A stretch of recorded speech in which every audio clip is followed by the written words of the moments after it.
안녕하세요. 크립토 노마드입니다. 미국 연준이 지난 FOMC 회의에서 경기 회복에 대한 자신감을 내비친 것으로 확인이 됐고, 또 금리 인상 폭과 관련해서도 시장의 예상치와 부합하면서 시장의 나름 소소한 반등 기운으로 작용을 했습니다. 뉴욕 증시 3대 지수 모두 상승 마감한 가운데 비트코인은 여전히 3만 달러 주변에 자리하고 있습니다. 연준 FOMC 회의록이 공개된 직후에 살짝 반등이 나오긴 했지만 거래량이 뒷받침되지 못하면서 소소한 수준에 그치고 있습니다. 지금 상황에서 그래도 다행이라고 여겨지는 부분은 2만 9천 달러 지지는 잘 받아주고 있다는 겁니다.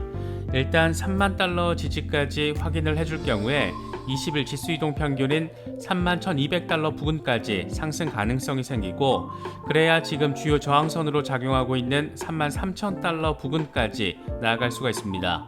아직 절망적인 상황 그런 건 아니지만 그렇다고 방향성이 잘 잡힌 그런 단계도 아니라고 바라볼 수가 있습니다. 중장기적으로 봤을 때는 여러 긍정적인 분위기를 보여주는 소식들이 전해졌는데, 그 가운데 가장 눈에 띄는 것은 단연 JP모건입니다. 이 회사가 이제 거의 대놓고 비트코인에 대한 지지 의사를 내보이고 있기 때문인데, 확실히 제이미 다이먼이 이 디파이와 블록체인은 현실이다, 진짜 신기술이다, 이렇게 공식적으로 밝힌 뒤에 JP모건의 스탠스 역시 좀 더 적극적으로 바뀐 모습입니다. 이번에는 비트코인의 적정 가격을 38,000달러라고 평가하면서 지금보다 최고 30% 수준의 상승세가 필요할 수 있다, 이어질 수 있다, 이런 점을 내비쳤습니다. 심지어 대체 자산으로 부동산보다 암호화폐를 더 선호한다, 이런 멘트까지 날려줬습니다. 실리콘밸리의 유명 VC 가운데 하나인 안드레센 호로위츠, 이 A16G가 45억 달러 규모의 암호화폐 생태계 투자 펀드를 출범시킨다라는 소식도 전해졌습니다. 이번이 두 번째 암호화폐 생태계 투자 펀드인데, 눈에 띄는 부분은 하필 왜 지금 출범시켰냐 하는 것과 관련해서 약세장은 꽤 자주 최고의 투자 기회가 된다, 이렇게 밝혔습니다. 우리에게도 여러 시사점을 안기는 부분이 아닐까 생각이 듭니다. 많은 소식들이 전해지고 있습니다. 비트코인이 증시와의 동조화가 강력하다 보니까 증시 상황도 잘 알아야 하고, 증시에 영향을 주는 거시경제 정책 변화에 대해서도 체크를 할 필요가 있습니다. 이게 사실 귀찮은 일일 수도 있는데, 이렇게 정식 자산의 영역, 이 투자의 영역으로 편입되고 있다는 점을 느낄 수 있는 부분이기도 합니다. 아주 오래 산 건 아니지만 40을 넘기면서 더 확실하게 느껴지는 것은 세상에 공짜는 없더라, 이런 겁니다. 내가 목표하는 어떤 걸 달성하기 위해서는 마냥 멍 때리고 이 주문을 외우듯이 그런 걸로는 택도 없고 가시적인 노력을 해야 한다라는 점, 그래서 이런 복잡하고 다소 어렵게 느껴지는 부분들도 챙겨야 한다라는 점, 특히나 암호화폐 투자 초보자에 해당하시는 분들은 더 진지하게 이런 부분도 함께 생각해 보실 수 있으면 좋겠습니다. 본격적인 시작에 앞서서 좋아요와 구독, 또 알림 설정 꼭 부탁드리겠습니다. 영상 제작에 아주 큰 도움 된다는 말씀 함께 드립니다. 그럼 시작하겠습니다. 먼저 비트코인 상황입니다. 흐름 자체는 며칠째 큰 변동성 없는 좁은 범위 안에서의 이 박스권 횡보가 이어지고 있습니다. 연준의 5월 FOMC 회의록 공개 직후에 살짝 반등하는 모습을 보이긴 했지만 거래량 자체가 부족하다 보니까 이 상승폭을 놓고 봤을 때는 상당히 제한적이었다는 점을 확인할 수가 있습니다. 공포 탐욕 지수는 하루 전보다 1포인트 상승한 12를 기록하면서 여전히 극단적인 공포 단계가 이어지고 있습니다. 비트코인 도미넌스는 여전히 45% 초반에 자리하면서 올해 들어서 가장 높은 수준의 시장 지배력을 보여주고 있습니다. 현재 비트코인의 흐름과 관련해서 코인데스크는 비트코인이 좁은 가격 범위와 적은 거래량을 보이면서 다지기 국면에 들어서 있다라고 진단했습니다. 그러면서 비트코인은 최근 범위의 상단, 이 3만 달러를 확실하게 넘어서는데 어려움을 겪고 있다. 하지만 지난 한 주 동안 모멘텀이 개선이 됐고, 이건 매수 세력이 27,500달러 지지선 위에서 활발한 움직임을 유지할 가능성이 있다는 것을 의미한다. 현재 가격 반등 여지를 가지고는 있지만 주간 차트와 월간 차트의 부정적인 모멘텀 지표들 때문에 상방향으로의 움직임은 제한적일 수 있다, 이렇게 전망을 했습니다. 코인텔레그래프의 기고가 라케시 우페드히에는 비트코인이 한때 28,630달러 강력한 지지선으로까지 떨어졌지만 그래도 약간 긍정적인 것은 황소 세력이 이 수준을 성공적으로 방어했다라는 데 있다라고 평가했습니다. 그러면서 황소 세력은 가격을 다시 하락 추세선 위로 밀어 올리려고 시도를 하고 있는데 이게 성공할 경우에는 20일 지수이동 평균인 31,286달러까지 상승할 수 있다. 보통 하락 추세에서 곰 세력은 20일 지수이동 평균 부근에서 매도하는 경향이 있다. 그래서 이 수준은 상당히 뻣뻣한 저항으로 작용할 수가 있는데 황소가 추가적인 상승을 모색하기 위해서는 이 장애물을 제거해야 한다. 반면 아래쪽으로는 28,630달러가 중요한 지지라인인데 이 밑으로 빠질 경우에는 26,700달러까지 후퇴할 수 있다라고 전망했습니다. 지난주까지만 해도 2만 달러 초반 후퇴 가능성을 언급했었는데 그래도 상황이 조금은 개선된 것은 아닐까 그런 생각이 들기도 합니다. 암호화폐 분석가 마이클 반데포페는 비트코인이 29,400달러 지지선 방어에 성공할 경우에 32,800달러까지 상승할 수 있다라고 전망했습니다. 그러면서 15분봉 캔들 차트 기준으로 수평 저항인 29,400달러 선을 비트코인이 상향 돌파를 했는데 저항과 지지의 반전 이후에 이 지지선을 지켜낼 수 있다라면 주요 저항선인 32,800달러까지 상승할 수 있다라고 분석했습니다. 이더리움의 경우에는 단기적으로 1950달러 선 지지를 확보할 수 있다라면 2050달러까지 상승할 수 있다라고 덧붙였습니다.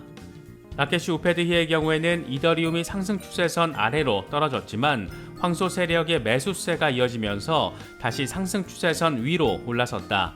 이건 황소가 적극적으로 방어하고 있다는 것을 시사한다. 이렇게 진단했습니다. 하지만 곰 세력은 포기하지 않고 있는 상황인데 황소 세력이 이걸 저지할 경우에는 2,159달러 간접 저항까지 상승할 수 있다. 반면 곰 세력이 주도권을 잡을 경우에는 1,903달러까지 떨어질 수가 있는데 이 아래에서 종가 마감을 하면 1,800달러까지 후퇴할 수도 있다라고 내다봤습니다. 그래도 시장에 나름의 반등 동력을 소소하게나마 불어넣어준 계기는 연준의 5월 FOMC 회의로 공개였습니다. 중요한 부분은 크게 두 가지 정도인데 먼저 연준은 현재 0.75%포인트 수준의 자이언트 스텝을 고려하고 있지 않다 이런 점이 확인이 됐고 또 하나는 경기 회복에 자신감이 있다 이 정도입니다. 시장의 예상과 대체로 부합하면서 나름의 안도 시그널을 심어준 것으로 바라볼 수가 있습니다. FOMC 회의록을 보면 대부분의 참석자들은 다음 두 번의 회의에서 금리 목표 범위를 각각 0.5%포인트씩 인상하는 게 적절할 것으로 판단한 것으로 나타났습니다. 6월과 7월 두 달 동안 이렇게 합쳐서 1% 수준의 상승이 이뤄질 것이라는 시장의 예상과 상당히 부합한 부분이었습니다. 또 모든 참석자들은 가격 안정 회복을 위해 필요한 조치를 취할 것이라는 강력한 다짐과 결의를 재확인했다. 이 정도 뻔한 수준, 이 정도 수준으로 이 경기 회복에 대한 자신감과 의지를 내비쳤다라는 점이 확인이 됐습니다. 이런 내용들이 지금 중요한 것은 이 내용 자체라기보다 6월과 7월 사이에 이 백악관이 금리 핸들링 이외에 다른 정책적인 수단을 동원해서 인플레이션 잡기에 나설 것이라는 배경, 기대감이 자리하고 있기 때문입니다. 중국 관세 이슈와 관련해서 관세를 철폐하든 아니면 인하하든 어떤 방식으로든 인플레이션 낮추는 작업이 진행될 가능성이 매우 높아진 상황이고 이른바 존스법을 수정해서 미국 이외 선박들이 자유롭게 정박할 수 있게 만들어서 에너지 수송을 더 적극적으로 쉽게 만들어서 에너지 가격도 잡아보겠다 이런 부분으로 나설 가능성이 꽤 높아졌습니다. 이렇게 실질적으로 한두 달 동안의 정책 푸시를 통해서 인플레이션 잡기에 어느 정도 효과가 나올 경우에 연준은 8월 이후의 상황에서 0.25%포인트 인상 이런 식으로 금리 인상 속도 조절에 나서면서 시장에 랠리 시그널을 줄 가능성 일단 지금 현재 단계에서는 상당히 높습니다. 이렇게 되면 8월에서 10월 그러니까 11월 중간선거 이전에 시장을 흥분시켜서 표심과 투심을 연결시키려는 백악관의 정치적인 목적 달성도 어느 정도 가능해질 가능성이 높아집니다. 누구 말 맞다나 인플레이션 대책은 경제적이지 않고 정치적이다 이런 표현은 그래서 나오는 것이라고도 바라볼 수가 있습니다. 아무튼 이번 FOMC 회의록 내용을 보면 뭔가 짜맞춘 듯이 이것들이 지금 계획적으로 핸들링을 하고 있구나, 이런 부분들도 새삼 느낄 수가 있습니다. 올해와 내년을 거치면서 과연 미국 경제가 경기 침체에 빠질 것이냐, 이런 부분은 올해 한 해를 관통하는 주요 이슈 가운데 하나입니다. 이와 관련해서 에버코어의 선임 디렉터 줄리안 임마뉴엘이 현재 상황은 어렵지만 미국은 경기 침체를 피할 것이다, 이렇게 밝히면서 S&P 500 지수는 지금보다 22% 상승할 수 있다, 이런 전망을 제시했습니다. 그는 CNBC와의 인터뷰에서 지금 시장 상황 자체는 매우 어렵지만 건강한 신용시장과 기업들의 지속적인 이윤 증가에 힘입어서 경제가 침체를 피할 것이다 라고 밝혔습니다. 그러면서 올해 말에 S&P 500의 목표치를 4,800으로 제시했는데 이건 지금 수준보다 22% 높은 수치입니다. 그는 이어서 증시 상승 전망은 기본적으로 대중들의 성장주 매도세가 고갈되는 것을 기반으로 한다. 개인 투자자들은 고용시장이 계속 강력하게 유지가 되고 인플레이션이 고점에 도달했다는 것을 알게 되면 돌아올 것이다. 올 여름에 이런 상황이 예상된다, 이렇게 말했습니다. 우리가 지속적으로 기대감을 가지고 있는 7월에서 8월 그 어느 시점, 이 부분과 거의 동일한 지점을 이야기하고 있다는 점을 느낄 수 있습니다. 산업 전반의 비전, 이런 부분과 관련해서도 상당히 눈에 띄는 이슈가 있는데 먼저 실리콘밸리의 대형 VC 안드레센 호로위츠 A16G가 암호화폐와 웹3 등 블록체인 기업 투자를 목적으로 하는 45억 달러 규모의 새 펀드를 출시한다는 소식이 전해졌습니다. 안드레센 호로위츠는 45억 달러 규모의 암호화폐 펀드를 만들 것이고 이 가운데 15억 달러는 시드 투자, 나머지 30억 달러는 벤처 투자, 이렇게 사용될 것이라고 밝혔습니다. 이렇게 되면 안드레센 호로위츠의 암호화폐와 블록체인 분야 투자 규모는 모두 76억 달러로 늘어나게 됩니다. 특히 이번 출시와 관련해서는 약세장은 사람들이 단기 가격 변동 때문에 산만해지는 것보다는 기술 구축에 실제로 집중할 수 있는 시기이고 꽤 자주 최고의 투자 기회가 된다, 이렇게 설명하기도 했습니다. 돌이켜보면 이 회사의 첫 번째 암호화폐 펀드는 크립토 윈터, 암호화폐의 겨울이라고 불렸던 2018년에 출시가 됐었고 그만큼 약세장을 투자의 기회로 잘 활용해 왔다는 것을 알 수가 있습니다. 우리 같은 개미들에게 꽤 생각거리를 안기는 그런 부분이 아닐까 생각되기도 합니다. 요즘 블록체인 기업의 모회사로서 JP모건이 자주 부각되는 것 같습니다. 잘 아시는 것처럼 이 회사의 제이미 다이먼 회장은 기회가 될 때마다 비트코인은 사기다, 쓰레기다, 이런 말을 서슴지 않고 반복적으로 해왔던 그런 양반이었는데 지난달 이 양반은 블록체인과 디파이는 현실이다. 누군가의 허가와 상관없이 활용할 수 있는 진정한 신기술이다. JP모건은 이런 혁신의 선두에서 업계를 주도하고 있다. 이렇게 사실상 커밍아웃의 발언을 하면서 시장을 놀라게 만들기도 했습니다. 이후에 조금씩 더 적극적으로 이 산업에 대한 멘트를 제시하고 있는 모습인데 이번에는 비트코인의 적정 가치를 38,000달러로 평가하면서 비트코인 등 암호화폐를 선호하는 대체 자산의 하나다, 이렇게 규정을 해버렸습니다.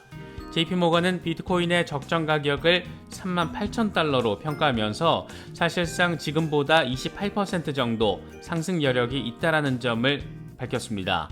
특히 암호화폐가 자신들이 선호하는 대체 자산으로서 부동산을 앞섰다라고 밝히면서 다소 놀라움을 안겼습니다. 이어서 지난달 암호화폐 시장의 조정은 1월과 2월 데이터로 볼 때 바닥에 가까운 것으로 보인다. 시장이 전반적으로 상승할 것으로 예상된다. 이렇게까지 전망을 제시했습니다. 그렇다면 제이미 다이먼의 말처럼 진짜 이 산업의 혁신과 관련해서 JP모건이 혁신의 선두에 서 있는가? 이런 부분은 사실 어느 정도 수긍할 수밖에 없는 상황이기도 합니다. 최근 프랑스의 대형은행 BNP 파리바가 JP모건의 블록체인 사업부 오닉스의 디지털 자산 네트워크에 합류한 것은 이런 점을 보여주는 대표적인 사례입니다. 오닉스는 JP모건의 블록체인 혁신을 직접 진행하는 사업부인데 리플과 같은 블록체인 기반의 국경 간 송금을 기술적으로 이미 거의 완벽하게 구현하고 있는 상황입니다. 미국 의회 조사국은 리플과 오닉스의 국경 간 송금 기술이 현행 스위프트를 대체할 정도의 기술력을 가지고 있는 것이다. 이런 평을 내놓기도 했습니다. 이런 거 보면 참 돈에 환장한 거대 투자 은행들이 앞에서 다르고 또 뒤에서 또 다르고 이런 부분들 참 무서운 존재라는 점을 새삼 느낄 수가 있습니다.